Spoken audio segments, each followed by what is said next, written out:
ইসরায়েলের প্রধানমন্ত্রী Benjamin Netanyahu ঘোষণা দিয়েছেন যে তার মন্ত্রিসভা গাজা যুদ্ধবিরতি চুক্তি নিয়ে কোনো ভোট দেবে না যতক্ষণ পর্যন্ত মধ্যস্থতাকারীরা নিশ্চিত না করেন যে হামাস চুক্তির সব শর্ত মেনে নিয়েছে। বৃহস্পতিবার সকালে মন্ত্রিসভায় চুক্তি অনুমোদনের জন্য একটি বৈঠক নির্ধারিত ছিল, কিন্তু নেতানিয়াহু জানান সেই বৈঠক আপাতত স্থগিত থাকবে।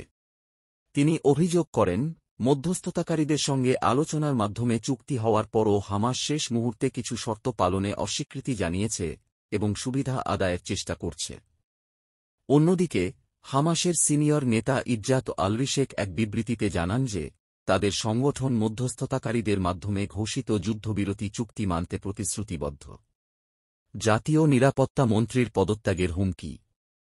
ইসরায়েলের জাতীয় নিরাপত্তা মন্ত্রী ইতামার বেনগভির বৃহস্পতিবার জানান, যদি মন্ত্রিসভা এই যুদ্ধবিরতি চুক্তি অনুমোদন করে তাহলে তিনি সরকারের পদ থেকে সরে দাঁড়াবেন। তিনি চুক্তিকে দায়িত্বজ্ঞানহীন বলে অভিহিত করেন।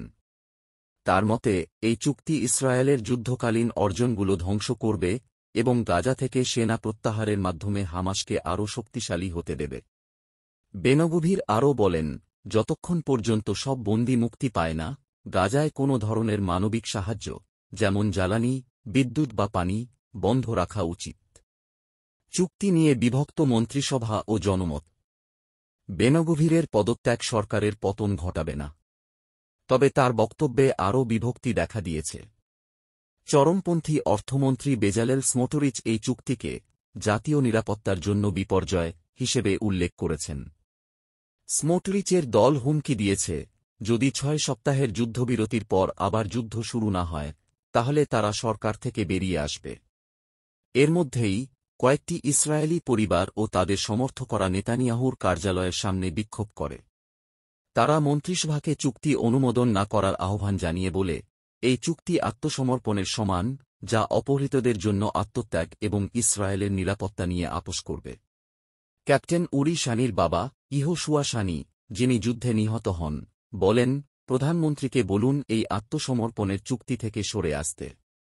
এই পরিস্থিতি যুদ্ধবিরতি চুক্তির ভবিষ্যৎকে অনিশ্চিত করে তুলেছে। গাজায় মানুষ আশা আর হতাশার মাঝখানে অপেক্ষা করছে, হয়তো শান্তি, নয়তো আবারও ধ্বংস। পরবর্তী আপডেট পেতে চ্যানেল সাবস্ক্রাইব করে বেল আইকনটি চালু করে রাখুন।